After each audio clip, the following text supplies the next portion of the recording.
अच्छा, एक सवाल जो हम लोगों से अक्सर पूछा जाता है वो है मल्टीपल स्टोर के रिलेटेड। लोग पूछते हैं कि क्या हम इट्सी पे मल्टीपल शॉप बना सकते हैं, सेल कर सकते हैं। देखिए, लास्ट ईयर तक बहुत कन्फ्यूज़न था, है ना? इट्सी क्लियर नहीं करता था, मगर इस साल चीज़ें काफ़ी क्लियर है। तो आप इस सवाल का उत्तर सबसे अच्छा तो इट्सी ही देता है। अगर आप इट्सी के पॉलिसी पेज पे जाइए, खासकर इंडिया वाले पेज पे, तो वहाँ पे आपको दिखेगा एक पेज जहाँ ये क्वेश्चन किया हुआ है, can I run more than one shop on Etsy. और इसका आंसर इट्सी कुछ इस तरह से कह रहा है, you are welcome to run multiple shops at once on Etsy, you will need a separate email account, Etsy account and an email account. दो चीज़ें इट्सी कह रहा है कि आप आपका स्वागत है अलग स्टोर स्टार्ट करने के लिए इट्सी पे, और आपको दो चीज़ें चाहिए। एक आपका लॉगिन इट्सी का अलग होना चाहिए, ऑब्वियस सी बात है। पहले से एक स्टोर है, दूसरा स्टोर आप खोल रहे हैं, अलग लॉगिन बनाना होगा। और आपका ईमेल एड्रेस जो है वो अलग होना चाहिए, दोनों का, या मल्टीपल है तो मल्टीपल का ईमेल एड्रेस और ये अलग होना चाहिए। अगला जो इम्पोर्टेंट चीज़ है जिस पे ध्यान देने वाला चीज़ है हमारे केस में, कि क्या हमारा बैंक अकाउंट इन्फॉर्मेशन, और खासकर इंडिया केस में चूँकि पेपाल यूज़ होता है, तो बैंक के साथ साथ डेबिट कार्ड, पेपाल, क्या ये भी हम लोग सेम यूज़ कर सकते हैं या डिफरेंट रखना पड़ेगा? इट्सी कहता है कि आप सेम क्रेडिट कार्ड, या इंडिया केस में डेबिट कार्ड और पेपाल यूज़ कर सकते हैं, और सेम बैंक इन्फॉर्मेशन यूज़ कर सकते हैं, जो कि हम लोग यहाँ पे डिफ़ाइन करते हैं। तो यानी कि इट्सी बहुत पॉजिटिवली आपको कहता है कि आप मल्टीपल स्टोर रन कीजिए अपने अपने नाम पे, अलग अलग ईमेल आईडी बना लीजिए मल्टीपल स्टोर के लिए, और सेम बैंक से आप कनेक्ट कर लीजिए। ठीक है, सीधी सी बात है।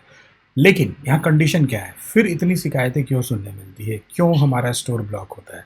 तो इसके बारे में देखिए, इट्सी बहुत क्लियर तो नहीं बोलता है, लेकिन यहाँ पे एक चीज़ इट्सी आपको डिफाइन करता है कि जब भी आप नया स्टोर खोलते हैं, तो आपको एक क्लियर डिफरेंस बताना पड़ता है। इट्सी कोई पूछता नहीं है, लेकिन आपको ये चीज़ मेंटेन करना पड़ेगा कि आपका पहला जो शॉप है उसका जो प्रोडक्ट लाइन है वो डिफरेंट है दूसरे शॉप से। ठीक है, अगर आप इट्सी वाले से कभी बात कीजिए, इट्सी का जब कॉल आता है या फिर कोई इट्सी मीटअप वगैरह में अगर आप डिस्कस कीजिए इट्सी के लोगों से, इट्सी इंडिया के लोगों से, तो बस एक बात बोलते हैं, वो कहते हैं कि आपका कैटेगरी डिफरेंट होना चाहिए। इट्सी में अलग अलग कैटेगरीज हैं, और उसके हिसाब से आपको प्रोडक्ट लिस्ट करना पड़ता है। कैटेगरीज डिफरेंट होने का मतलब ये नहीं है कि अगर आप कपड़े के ट्रेडर हैं तो कपड़े का सिर्फ एक ही शॉप हो सकता है, लेदर के हैं तो लेदर का बस एक ही शॉप हो सकता है, नहीं, प्रोडक्ट कैटेगरी डिफरेंट हो सकता है। मैं आपको एक एग्जांपल के साथ दिखाता हूँ, तब आपको ज़्यादा क्लियर होगा। मान लीजिए कि लेदर का शॉप है, और इसका जो सेलर है उसका नाम है एक्स वाई जेड, और वो इंडिविजुअल है, और उसका एक स्टोर में वो फैशन एक्सेसरीज़ वगैरह बेच रहा है, कुछ भी बेच रहा है फैशन एक्सेसरीज़ के कैटेगरी में। उसके बाद वो अगर अलग स्टोर बनाना चाहता है तो वो फुटवेयर बना सकता है, क्योंकि लेदर का ही प्रोडक्ट है, वो लेदर का मैन्युफैक्चरर है, तो दूसरा वो फुटवेयर बना सकता है। तीसरा वो अपैरल्स का स्टोर बना सकता है। ये सब अलग अलग कैटेगरीज है। तो अपैरल्स में क्या है, जैकेट वगैरह वो बेच सकता है। और चौथा जो है वो ट्रैवल गुड्स का अलग कैटेगरी है एटसी पे। उसमें आप बड़े वाले बैग्स वगैरह और पासपोर्ट कवर वगैरह ये सब डाल सकते हैं। चौथा जो अगला जो कैटेगरी है, पांचवा कैटेगरी, वो है इक्वेस्टेरियन गुड्स, यानी कि जो अस्तबल से रिलेटेड, घोड़े वगैरह, हॉर्स राइडिंग से रिलेटेड जो प्रोडक्ट्स हैं वो आप बेच सकते हैं। तो एज ए इंडिविजुअल वो अलग अलग पांच वो स्टोर बना सकता है, सबको सेम पेपाल से कनेक्ट कर सकता है, सेम बैंक अकाउंट से कनेक्ट कर सकता है, और एज ए कंपनी भी वो यही काम कर सकता है। तो होता क्या है कि आपका पैसा जो है वो एक ही जगह जा रहा है, आपका स्टोर अलग अलग है, सेल कहाँ से आ रहा है आपको अलग पता चल रहा है, लेकिन जो पेमेंट आ जा रहा है वो सेम आ रहा है। पेपाल के केस में आप एक चीज़ और कर सकते हैं कि आप एक पेपाल अकाउंट जो है आपका उसमें आप मल्टीपल ईमेल कनेक्ट कर लीजिए, तो आपको भी वो भी पता चलता रहता है कि पेमेंट किधर से आता है। वो भी मैं इस वीडियो में आपको बता दूंगा। और अगर मान लीजिए कि आप और स्टोर खोलना चाहते हैं, ठीक है, तो यहाँ पे मान लीजिए कि आप इंडिविजुअल हैं और आपके 5 स्टोर हैं, और आपको और भी स्टोर खोलने हैं, तो आप इसको क्या करते हैं, इसी चीज़ को आप अलग बनाते हैं, और मैं इसको डिटैच करता हूँ। और इस बार जो है आप एक कंपनी रजिस्टर कर लीजिए, प्राइवेट लिमिटेड या पार्टनरशिप के साथ। ये आपका प्रोप्राइटरशिप था, ये आपका एलएलपी हो गया, ये आपका कुछ और हो गया, प्राइवेट लिमिटेड हो गया। तो आप फिर से वही काम एक अलग स्टोर में इट्सी पे कर सकते हैं। तो अब रहा सावधानी के बाद कि क्या सावधानी आपको बरतना चाहिए, जो बहुत इंपॉर्टेंट है। मान लीजिए आप एक ही तरह के प्रोडक्ट मल्टीपल स्टोर में सेल कर रहे हैं, और आपका एक कोई दुश्मन है, उसको अगर पता चल गया, तो वो जानता है, इंडिया में भी बहुत होता है, इट्सी को बस एक रिपोर्ट कर देना कि ये जो स्टोर है इसका मालिक जो है इट्सी पे मल्टीपल स्टोर में प्रोडक्ट बेच रहा है। आपको नहीं पता है कि उसका मल्टीपल स्टोर कौन कौन सा है, लेकिन आप बस इट्सी को ये डाल दीजिए कि ये मल्टीपल स्टोर में सेल कर रहा है, इट्सी उसका स्टोर ब्लॉक कर देगा, ए बी सी सब ब्लॉक कर देगा।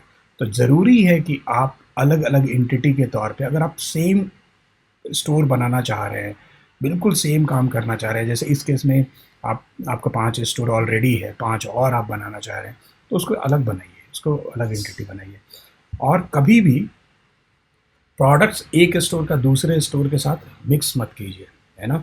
फॉर एग्जांपल पीओडी के केस की अगर बात करें, आप अगर टी शर्ट बेच रहे हैं, किसी भी नीश का बेच रहे हैं, मसलन कि मान लीजिए आप फैमिली रिलेटेड या क्रिसमस रिलेटेड टी शर्ट बेच रहे हैं एक स्टोर में, दूसरे स्टोर में आप अगर मान लीजिए हॉलीडे रिलेटेड आप टी शर्ट बेच रहे हैं, आप बोलिएगा कि दोनों अलग अलग नीश है, नहीं, कैटेगरी एक है, सब अपैरल्स में जाएगा, सब क्लोथिंग में जाएगा और वो कोलाइड हो जाएगा और इट्सी आपको ब्लॉक कर देगा। तो इसलिए ये सावधानी रखना बहुत ज़रूरी है, फिर आप मल्टीपल स्टोर बना सकते हैं। और अभी वीडियो में मैं बताऊंगा कि एक पेपाल से आप मल्टीपल ईमेल कैसे कनेक्ट कर सकते हैं, और हर ईमेल को आप अलग अलग 5 ये जो है स्टोर में डिफ़ाइन कर दीजिए, तो वो उससे लिंक हो जाता है, आपको पता चलता है पैसे का फ्लो किधर जा रहा है, किधर जा रहा है, सारी चीज़ें आपको पता चलती है।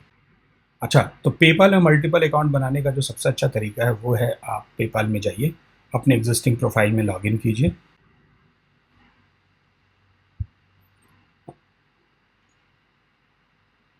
प्रोसीड टू अकाउंट ओवरव्यू, और यहाँ आप पेपाल में लॉगिन कर चुके हैं। एक बार जब आप पेपाल में लॉगिन कर जाते हैं तो यहाँ पे टॉप राइट में देखिए आपको दिखेगा प्रोफाइल सेटिंग्स। आप प्रोफाइल सेटिंग्स में जाते हैं। प्रोफाइल सेटिंग में जो सबसे पहले आपको दिखता है वो है ईमेल। ईमेल में यहाँ आप देख रहे हैं कि मेरा 4 ईमेल दिखा रहा है, यानी कि मैंने क्या किया हुआ है, बेसिकली 4 अलग अलग स्टोर इसी पेपाल से कनेक्ट किया हुआ है, ठीक है। और अगर मान लीजिए मुझे एक और स्टोर में बनाता हूँ जिसका मैंने कुछ भी नाम दिया xyz@gmail.com, इट्सी मैंने अकाउंट बनाया, तो मैं चाहता हूँ कि वहाँ से जो ट्रांजैक्शन आए वो भी इसी पेपाल पे आए, लेकिन वो अलग ईमेल आईडी के थ्रू रूट हो। तो उसके लिए मैं अपडेट में जाऊँगा। तो देखिए यहाँ पे मेरा 4 ईमेल दिखा रहा है। फर्स्ट वाला जो है ये प्राइमरी ईमेल है, बाकी 3 जो है ये मेरे सेकेंडरी ईमेल है जो मैंने यूज़ किया है। मैं फिर से यहाँ पे क्लिक बटन दबाऊँगा और नया ईमेल आईडी डालूँगा, और ये ईमेल आईडी भी मेरे एग्जिस्टिंग पेपाल से कनेक्ट हो जाएगा। तो अब क्या हो रहा है कि 5 अलग अलग मेरे इट्सी अकाउंट मैंने अलग अलग ईमेल से कनेक्ट किए हुए हैं, और वो 5 ईमेल जो है मेरे इसी पेपाल से कनेक्ट है, यानी कि उस 5 स्टोर का सेल जो है वो आके अल्टीमेटली इसी पेपाल में आएगा। मुझे देखने में आसानी होगी किस स्टोर से क्या आया, खासकर पेपाल पे, और थोड़ा सा रिपोर्टिंग वगैरह में सुविधा होता है।